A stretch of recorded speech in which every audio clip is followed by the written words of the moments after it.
Assalamualaikum warahmatullahi wabarakatuh. Alhamdulillahirrabbilalamin. Kita diberi kesempatan untuk belajar kembali setelah pekan ujian tengah semester. Semoga kita beserta keluarga selalu diberi kesehatan dan selalu dalam lindungan serta dalam petunjuk Allah Subhanahu wa taala. Hari ini kita akan belajar mengenai perkembangan tubuh pada remaja. Remaja yaitu adalah usia di mana usia saat ini pada sampai semua yang kelas 7 SMP ini, yaitu rentang usia 12 sampai 24 ataupun 25. Ya, sebelum kita mulai pembelajaran, kita berdoa semoga kita selalu diberi kelancaran dalam pembelajaran hari ini dan ilmu yang kita dapat pada hari ini bisa bermanfaat bagi diri kita sendiri khususnya dan umumnya untuk orang-orang sekitar kita dan bangsa kita. Berdoa dipersilahkan. Bismillahirrahmanirrahim. Raditu billahi rabbah wa bil islami tina wa bi muhammadin nabiyya wa rasulah. Rabbi jidni ilmah warjukni fahma. Oke, berdoa dapat diakhiri. Perkembangan tubuh remaja, bahasan kita hari ini. Nah, ini sejak lahir kita sudah tumbuh dan berkembang, baik berupa bentuk badan, ukuran, maupun daya kerja kita, maupun pertumbuhan dari otak kita beserta cara pemikiran kita, cara pandang kita. Nah, ini pertumbuhan dan perkembangan ini berjalan terus sampai menjadi dewasa, yaitu usia 25. Tetapi perkembangan jiwa, kecerdasan tidak akan berhenti sampai umur 25. Nah, bahkan perkembangan ini bisa terus berkembang sampai kita tua. Ada pepatah tua-tua keladi, atau semakin tua semakin jadi. Jadi kecerdasan semakin tua, mereka sudah semakin matang dari pola pemikirannya. Itu untuk pertumbuhan berhenti di umur 25, perkembangan masih terus sampai tua, ya. Tuh, ingat-ingat. Nah, ini faktor pertumbuhan jasmani dan perkembangan kecerdasan. Ini ada beberapa faktor nih. Ada faktor keturunan. Nah, biasanya orang tua kita tinggi, besar akan juga membawa gen itu ke kita. Jadi kita bisa tumbuh tinggi, besar seperti orang tua kita, nenek moyang kita. Nah, seperti itu. Ada faktor pembawaan. Nah, ini juga dari lahir ya, di dalam perut. Ini bagaimana nutrisi kita yang kita peroleh di dalam perut. Nah, dan ini yang ketiga, ada faktor dari luar yang ini bisa kita upayakan sendiri. Di antaranya ada keadaan gizi, gangguan kesehatan, dan rangsangan. Rangsangan ini bisa dari olahraga, ya. Ini pertumbuhan, perkembangan, kebutuhan, serta faktor-faktor yang mempengaruhi anak usia sekolah. Nah, 6 tahun sudah dari TK ataupun ada yang sudah SD. Ini perkembangannya relatif lambat, ya. Perkembangan relatif lambat dibandingkan dengan perkembangan pada usia sebelumnya atau balita. Adanya pertumbuhan bola mata sehingga ada kemungkinan terjadinya gangguan penglihatan pada masa ini. Yang C, kerangka tulang belakang serta ligamen masih lemah. Jadi hati-hati ya, ketika umur-umur sekian masih rentan terhadap cedera. Ini hati-hati ketika bermain dengan temannya, kadang suka menarik kursinya. Nah, ini berbahaya karena tulang belakang itu masih rawan. Ya, bahkan bisa fatal nih apabila terjadi cedera pada tulang belakang ini. Yang D, masa pubertas yang terjadi pada akhir masa ditandai dengan adanya pertumbuhan badan yang sangat cepat. Biasanya cowok katanya setelah sunat bisa tinggi, cepat tinggi, badan lebih besar. Nah, seperti itu. Itu sudah menandakan masa pubertas akhir ya. E, telah tampak tanda-tanda permulaan masa remaja. Pada laki-laki suara membesar, pada anak perempuan membesarnya, buah dada serta terjadi head pertama. Nah, ini faktor yang kedua, perkembangan jiwa, emosi, sosial dan intelek atau pengetahuan ya. A, mulai belajar menghitung, membaca, menulis, sudah mulai mengadakan konsepsi, membuat konsep-konsep, simbolisasi, simbol-simbol, belajar mengadakan komunikasi, ngomong, bagaimana caranya ngomong. B, dimulai suatu perkembangan kepribadian sosial dan mulai menyadari konsep-konsep hidup, moralitas dan norma-norma hidup ya. Pada masa pubertas yang C, yaitu usia 12 sampai 14 tahunan, energi meluap-luap, gampang emosi, overtourisme, dan hubungan dengan orang lain masih canggung. Kadang ada yang malu-malu, ada yang sungkan. Yang D, nilai religi, etik, dan estetik yang belum mendalam ya.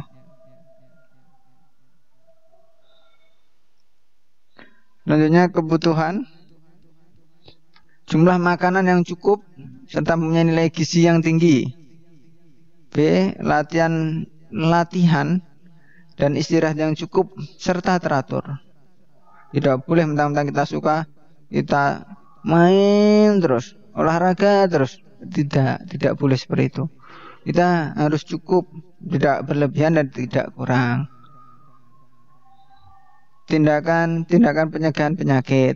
Nah, di dalam dan di luar lingkungan keluarga, sekolah, kepramukaan dan sebagainya perlu diberi kesempatan untuk mendapatkan perkembangan kepribadian yang meliputi segi sosial dan moral. Nah, usia-usia remaja perlu sekali ya belajar sosial dan moral.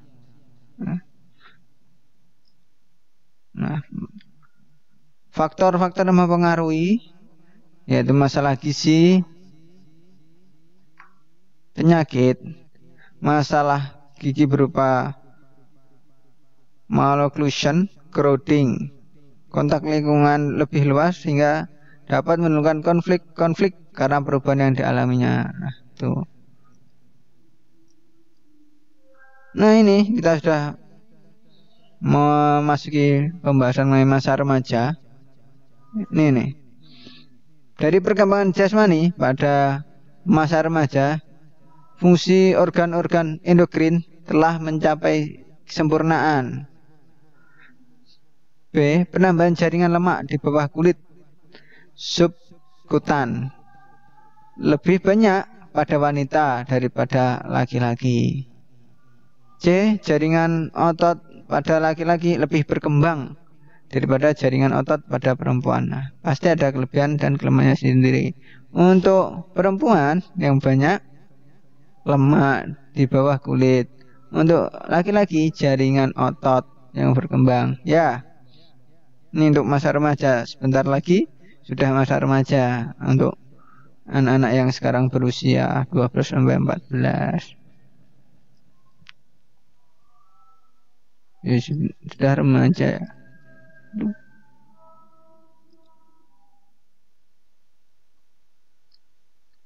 Nah, yang kedua, perkembangan jiwa, emosi, sosial dan intelek.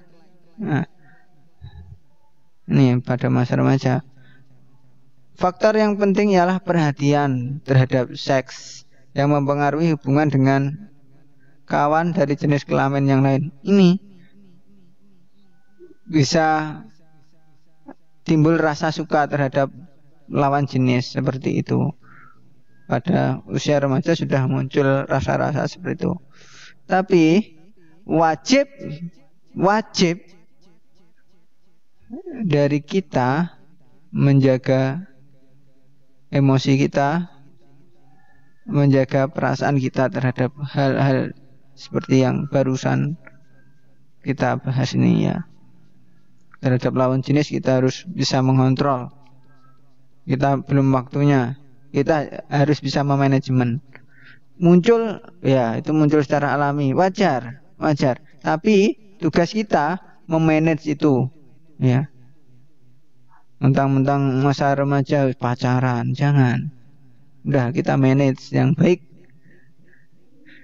Ya. Pemikiran sudah kritis pada masa remaja. Juga terhadap kewibawaan orang tua. Nah, ini kadang sudah mulai bisa diajak diskusi nih. Sudah bisa menentukan mana baik, mana buruk ini. Karena sudah mulai berpikir kritis pada usia ini. Nah, ini emosi belum stabil. Ini yang harus kita manage atau kita atur. Emosi di usia remaja, ini sangat-sangat tidak stabil. Tidak sepakat dengan pendapatnya, marah. Ada apa-apa tidak sependapat dengannya, marah. Ini sudah menjadi ciri khas anak-anak remaja. Mulai memisahkan diri dari orang tua dan mencari pergaulan dengan teman sebayanya. Nah, ini mungkin sampean semua sudah lebih suka bergaul dengan temannya daripada kedua orang tuanya, daripada keluarganya. Makanya sering ngopi. Ya, ini sudah ciri-ciri bahwa sudah remaja. Ada aktivitas dan eksperimen sosial.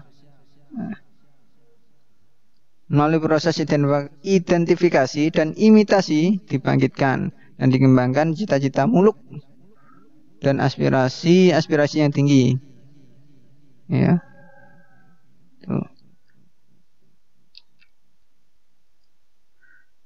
3. Kebutuhan. Diperlukan adanya pengertian dari orang tua dan keluarga tentang proses perkembangan dan sifat tertentu pada anak pada masa peralihan ini. Perlu penanggapan secara perorangan. Jangan disamaratakan semua anak tanpa memperhatikan faktor-faktor luar diri mereka. Perlu bantuan dalam meringankan setiap tekanan, baik fisik maupun mental. Diberikan pendidikan tentang kesehatan yang diatur dan diselenggarakan secara bijaksana, termasuk pengetahuan biologik dan fungsi alat kelamin. Nah, ini penting ini. Jangan sampai pada usia ini ada pergaulan bebas. Jangan. Usia berapapun jangan sampai pergaulan bebas. Selain melanggar norma dan agama, itu juga akan melanggar hal-hal yang lain dari situ. Ya, jangan sampai itu. Makanya perlu adanya bimbingan. Ya. Nah, faktor yang mempengaruhi keempat, kurang pengertian, pengetahuan serta perhatian tentang kesehatan. Ini dapat menimbulkan macam-macam penyakit, cedera, anemia. Nah, adaptasi sosial yang tidak berhasil menimbulkan bermacam-macam tingkah laku dan perbuatan yang tidak baik, konflik dan cara kehidupan yang tidak harmonis dalam keluarga, lalu menimbulkan gangguan mental. Nah, ini biasanya terjadi di anak-anak yang menonjol, baik tingkah lakunya, ngomongnya. Ini ya, memang pada masa remaja. Tapi itu harus mulai diatur dari usia ini. Ya. Ketika sampean bisa ngatur, sampean akan panen di belakangnya. Kehidupan spiritual yang baru berkembang, dapat berubah-ubah menurut situasi kondisi. Ini kehidupan spiritual. Kadang waktu kecil suka ngaji. Nah, pada remaja jadi suka ngaji, pindah jadi suka ngopi. Nah, ini harus bisa menempatkan posisi ya. Anak-anak remaja, anak-anak pubertas, saya percaya sampai bisa jadi anak remaja yang bagus, yang akan menjadi pemimpin-pemimpin yang bagus.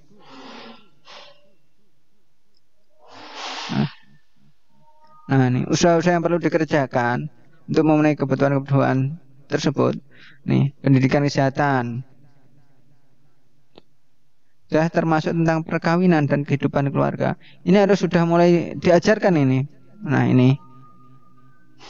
Kenapa? Karena tadi sudah mulai tertarik lawan jenis. Nih. Ya. Supaya bisa memanage. Nah, yang B, pemeliharaan kesehatan badan termasuk pencegahan penyakit. C, bimbingan dalam belajar dan aktivitas ekstrakurikuler. Ini untuk keterampilan sampean. Pendidikan keterampilan ini. Usaha bimbingan dan nasihat bagi pelajar. Olahraga kesehatan. Pendidikan tentang bahaya-bahaya lingkungan. Nih, yang harus diusahakan ya. Cari. Dari belajar dari guru, dari orang tua, dari kakak, dari keluarga, dari siapapun. Yang penting bisa membawa sampean ke lebih baik. Nah, ini ciri-ciri anak-anak sehat dan tanda-tanda gangguan kesehatan ini. Cirinya anak yang sehat, remaja sehat, tumbuh dengan baik, dapat dilihat dari naik berat badan dan tinggi badan secara teratur dan proporsional. Ini bagaimana cara tahunya bahwa kita ada proporsional, sudah standar? Nah, itu bisa dilihat, sudah banyak cara-caranya. Ciri yang kedua, tangkas, gesit dan gembira. Usia anak-anak ini, usia remaja, Yang ketiga, mata bersih dan bersinar. Nafsu makan baik, pencernaan baik, bibir dan lidah segar, pernapasan tidak berbau. Ini yang sehat. Kalau yang perokok biasanya berbau. Senang melakukan olahraga dan menikmati masa istirahatnya secara teratur. Nah, ini sekarang banyak yang menikmati istirahatnya dengan bermain game. Nah, ini dikurangi. Itu karena nggak sehat. Karena bukan ciri-ciri anak yang sehat itu. Istirahat ya istirahat. Kulit dan rambut bersih dan tidak kering. Tidak mempunyai perasaan tertekan dan mudah menyelesaikan diri dengan orang lain dan lingkungan. Perkembangan jasmani dan rohani sesuai dengan tingkatan umur dan jenis kelamin. Nah, ini tanda-tanda gangguan kesehatan. A, keadaan umum. Kesan umum jelek. Sikap tubuh yang buruk. Lekas lelah. Terlalu gemuk atau terlalu kurus. Ini kurang sehat ya, nggak bagus ya, terlalu gemuk dan juga terlalu kurus. Yang sedang-sedang saja katanya seperti itu. Kurang bersemangat. Kebiasaan makan yang kurang baik. Kesulitan dalam membaca, mendengar. Tidak melakukan kebiasaan-kebiasaan sehat.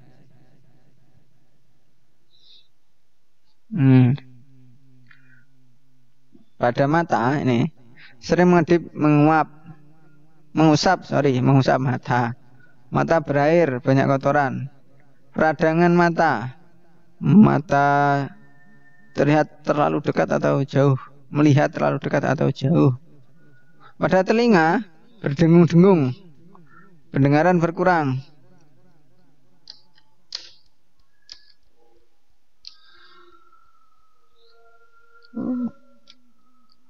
Itu ya.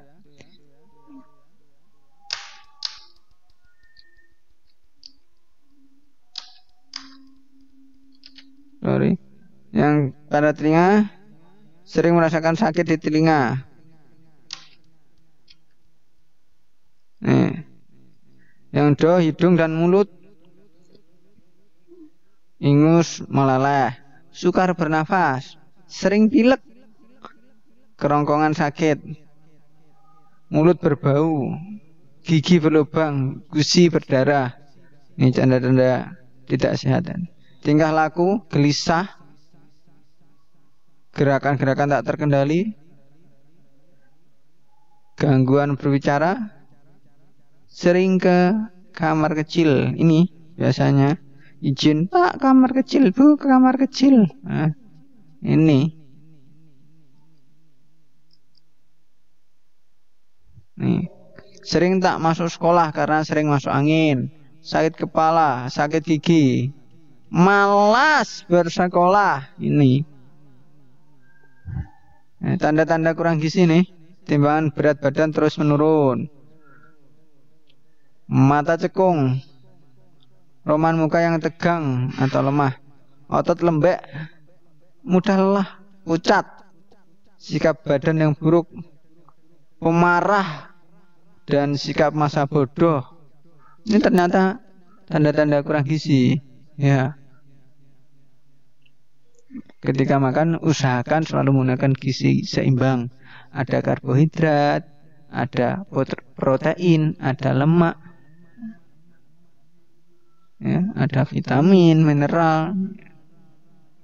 Usahakan gizi seimbang.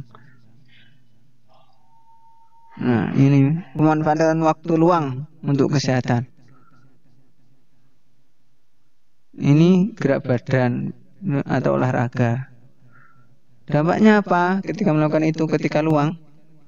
Otot tubuh tumbuh dengan baik dan serasi. Pertumbuhan dan perkembangan bagian badan dan harmonis, memperbaiki otot-otot usus sehingga gerakan usus teratur dan baik, serta menghilangkan sembelit. Sembelit itu apa? Susah BAB. Ya. 4 atau do, memperbaiki sirkulasi darah, pernapasan dalam dan cepat sehingga paru-paru jadi sehat. Pembakaran hidrat arang dan lemak dengan baik sehingga nafsu makan baik dan pengeluaran kotoran sempurna. Sebagai variasi serta rekreasi yang akibatnya secara tidak langsung tercermin dalam air muka yang cerah atau wajah yang cerah dan banyak senyum. Bukan senyum sendiri ya. Kalau senyum sendiri ya, bisa diartikan sendiri. Nah, yang kedua, rekreasi. Ketika rekreasi, sampai senang, sampai gembira, akan memunculkan hormon kegembiraan. Ada dopamin, ada endorfin, bisa keluar ketika sampai gembira. Ya. Rekreasinya kemana? Terserah. Yang dekat boleh, jauh boleh untuk rekreasi, tapi perlu dilihat kondisi sampean seperti apa, kondisi lingkungan seperti apa itu.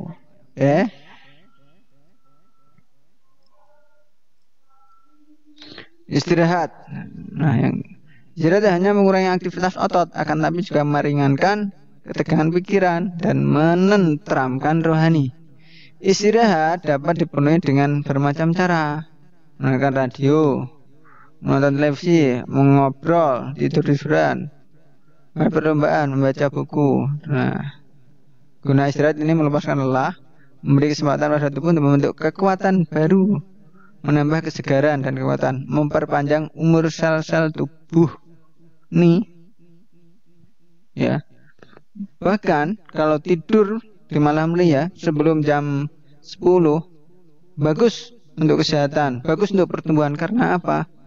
Hormon pertumbuhan keluar maksimal di malam hari ya. Tuh.